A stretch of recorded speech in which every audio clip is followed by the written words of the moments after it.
La misteriosa desaparición de una chica de 16 años que conmocionó la Argentina. Norma Pengerek salió de su casa a una clase de inglés. Terminaba un frío mayo de 1962. La Argentina tenía un gobierno de facto y en ese entonces también había mucho antisemitismo. Pengerek era de una familia judía y el secuestro de Adolf Eichmann, ocurrido 2 años antes, alimentó la idea de un crimen racial. Sin embargo, pasados 57 años, ninguna pista logró develar qué pasó realmente con esa adolescente del barrio de Floresta. Faltaban unos 15 minutos para las 7 de la tarde del martes 29 de mayo de 1962, cuando Norma Mirta Pengerek, Pipi, así le decían, de 16 años, salió de su casa en la avenida Juan Bautista Alberdi, 3252, del barrio de Floresta, rumbo a la casa de su profesora particular de inglés, a menos de 20 cuadras en Boyacá 420. Norma vestía un blazer azul, pollera gris tableada, camisa y medias blancas, el mismo uniforme que utilizaba para ir al Liceo de Señoritas número 12, donde cursaba quinto año. A último momento, se anudó en el cuello un pañuelo que le había regalado su prima y lo reforzó con una bufanda para contrarrestar un poco el frío. A la mañana la temperatura había estado bajo cero y aunque después había subido unos pocos grados, con la caída de la tarde volvía a bajar. Además, soplaba un viento helado. En condiciones normales, Norma habría tomado el colectivo 76 en la esquina de su casa, pero ese martes la CGT, la Confederación General del Trabajo en la Argentina, había llamado a un paro parcial que incluía al transporte, de modo que caminó unos 20 minutos para llegar a la clase. En la Argentina gobernaba José María Guido después del golpe que había derrocado al presidente Arturo Frondizi, y más allá de las restricciones de la actividad política, Buenos Aires era una ciudad segura para una chica de 16 años. Cuando Norma salió de su casa, a su madre solo la preocupaban el frío y la caminata, ninguna otra cosa. Jamás imaginó que no la volvería a ver. Norma tomó su clase de inglés entre las 19:10 y las 19:45. A esa hora se despidió para volver a su casa. Perla Stasauer de Prielistansky, su profesora, fue la última persona que pudo dar testimonio de haberla visto. Así comenzó uno de los casos policiales más misteriosos de la historia argentina, que incluiría lo que en esa época se llamaba trata de blancas, un cadáver nunca fehacientemente identificado, acusaciones falsas, detenciones de inocentes, una verdadera revolución periodística y hasta una línea de investigación que conectaría la desaparición de Norma con la operación israelí para secuestrar en la Argentina al criminal de guerra Adolf Eichmann, ocurrida 2 años antes. Cuando Enrique Pengerek, empleado municipal y padre de Norma, entró a su casa cerca de las 8:30 de la noche de ese 29 de mayo, su hija no había llegado. En un primer momento, ni él ni su mujer se preocuparon. Obligada a caminar por el paro de colectivos, no era extraño que se retrasara.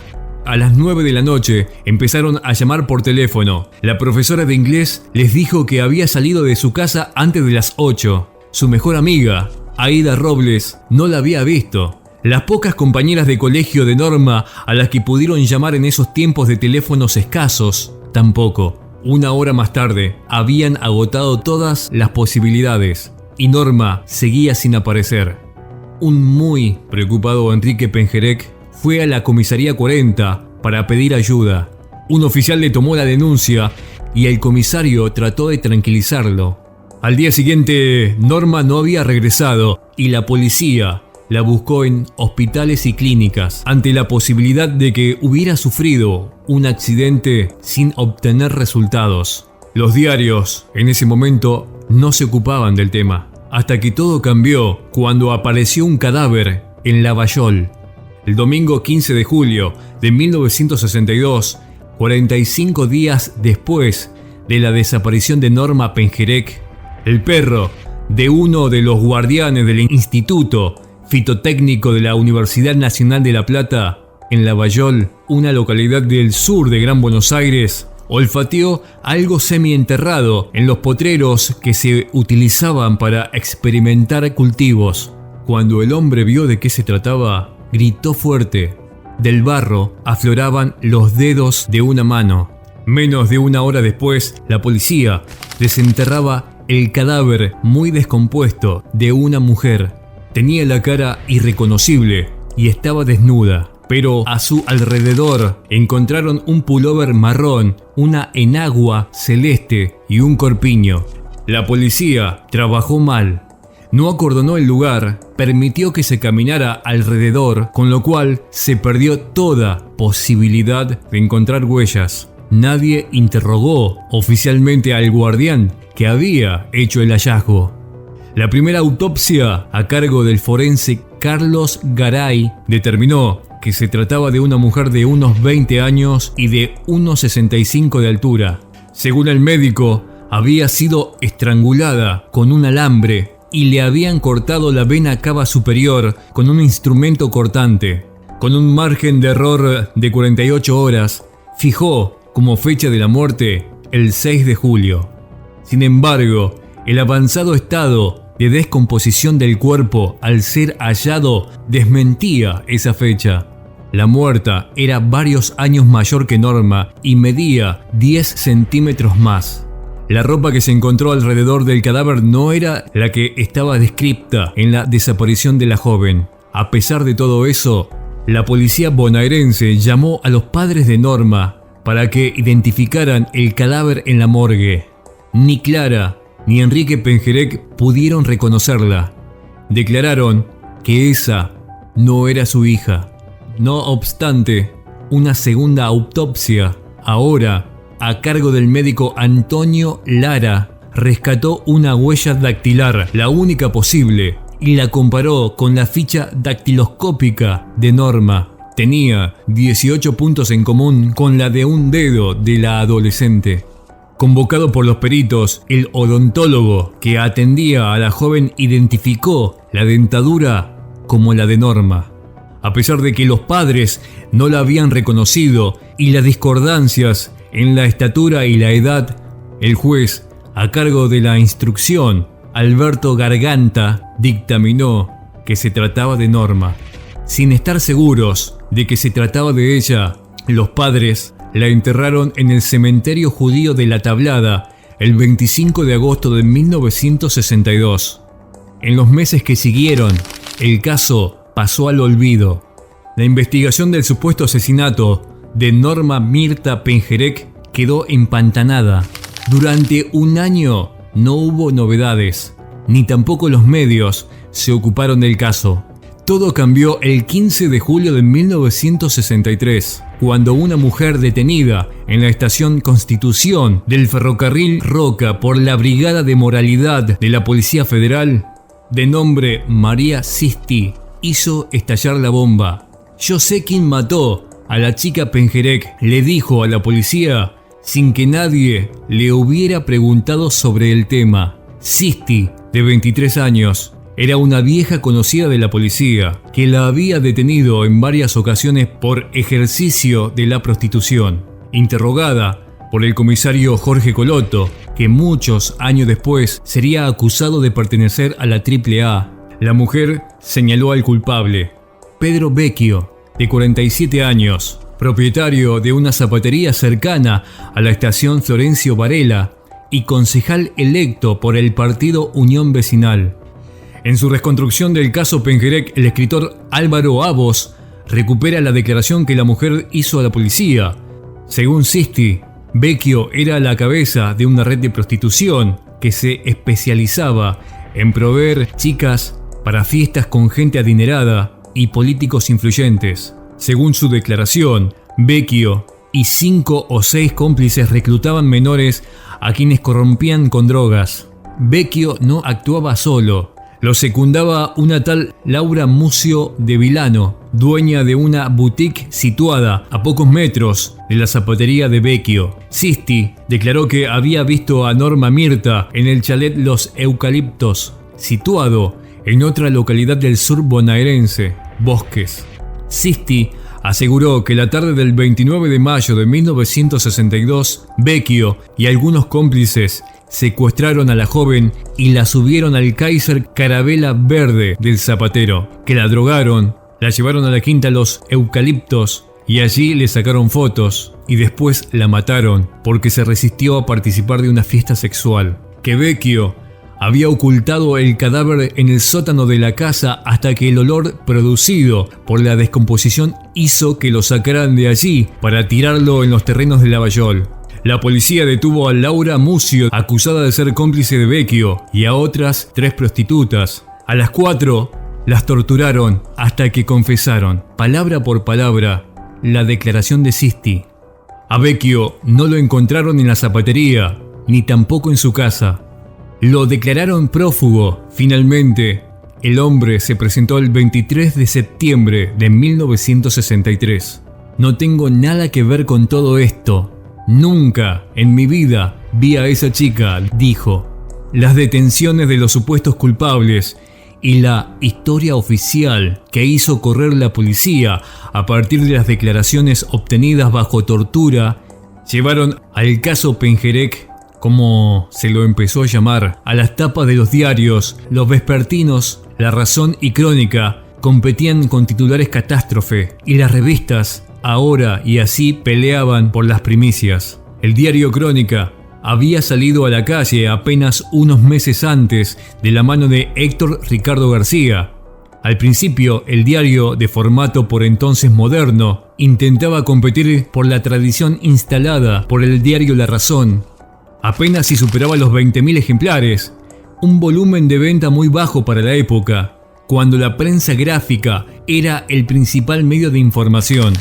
García le encargó a uno de sus cronistas, Ricardo Gangeme, que se ocupara del caso. Con estrechas vinculaciones policiales, Gangeme empezó a conseguir primicias, algunas realmente increíbles, como que Vecchio practicaba el vampirismo. El punto más alto lo alcanzó cuando obtuvo una serie de fotos del chalet Los Eucaliptos y de las supuestas fiestas sexuales que se realizaban allí. En ninguna de esas fotos estaba Norma Mirta Pengerek. En realidad, no se reconocía a nadie.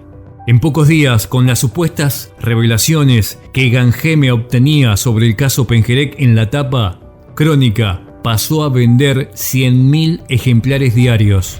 Paradójicamente, la muerte de Ricardo Gangeme es también un caso no resuelto. Distanciado de García por diferencias económicas, se radicó en Trelew, donde fundó El Informador Chubutense. La madrugada del 13 de mayo de 1999, detuvo el auto en una esquina céntrica de esa ciudad y un desconocido lo asesinó de un balazo. Jamás se encontró al culpable.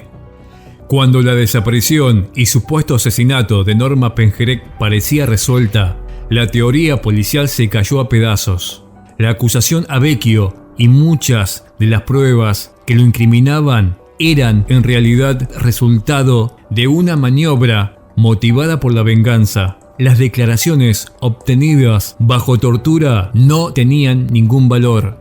El fotógrafo José Luis Fernández, vecino de Vecchio en Florencio Varela, cultivaba un oscuro rencor contra el zapatero, desde que éste había dado alojamiento a su hija Ángela, amiga de las 2 hijas de Vecchio, cuando ésta tuvo una fuerte pelea con su padre y le pidió refugio en su casa.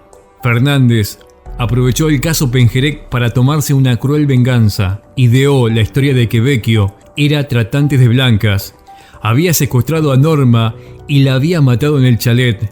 María Sisti terminó confesando ante el juez que Fernández le había pagado 50.000 pesos para que relatara la historia a la policía y también incriminara a Laura Mucio como cómplice en la red de trata.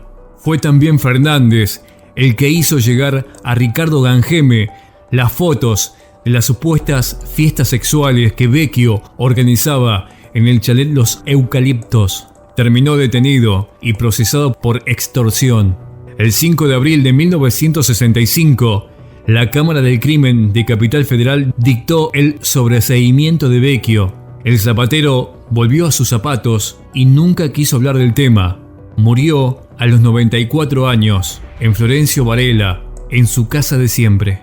Mientras Crónica y La Razón centraban su cobertura del caso Pengerek en la organización de tratas blancas, supuestamente capitaneada por el zapatero Vecchio, desde el diario El Mundo, Bernardo Neustadt hacía correr otra versión, que el secuestro de Norma Mirta Pengerek era una venganza contra su padre, que sería un agente de inteligencia israelí radicado en la Argentina, que había participado en los preparativos previos al secuestro del criminal de guerra nazi Adolf Eichmann. La hipótesis se basaba en dos hechos endebles: que Enrique Pengerek era judío y que su hija había sido secuestrada 2 días antes de la ejecución de Eichmann en Israel. A partir de ahí se tejieron dos versiones posibles.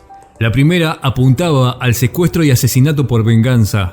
La segunda sostenía que el secuestro de la adolescente había sido en realidad una maniobra de la Mossad para preservarla de una posible venganza y que Norma había sido llevada a Israel, donde vivía bajo una identidad falsa. No había hechos que sostuvieran ninguna de las dos hipótesis. Sin embargo, al cumplirse 50 años de la desaparición de Norma, un familiar de los Pengerek abonó la posibilidad de la segunda. En una entrevista con el periodista Hugo Gambini, el hombre a quien el periodista identifica como Chacho Pengerek, primo de Norma, dijo que lo del traslado encubierto a Israel era una historia que se contaba en voz baja dentro de la familia.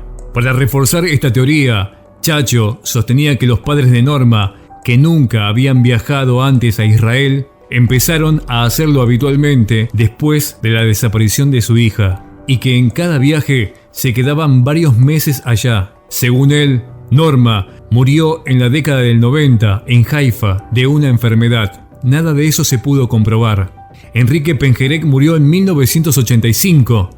Su mujer, Clara Breitman, 3 años después. Nunca dieron una entrevista para hablar de la desaparición de su hija. Más de 57 años después de ocurrida, la desaparición de Norma Mirta Pengerek sigue siendo uno de los grandes misterios inexplicables de la República Argentina.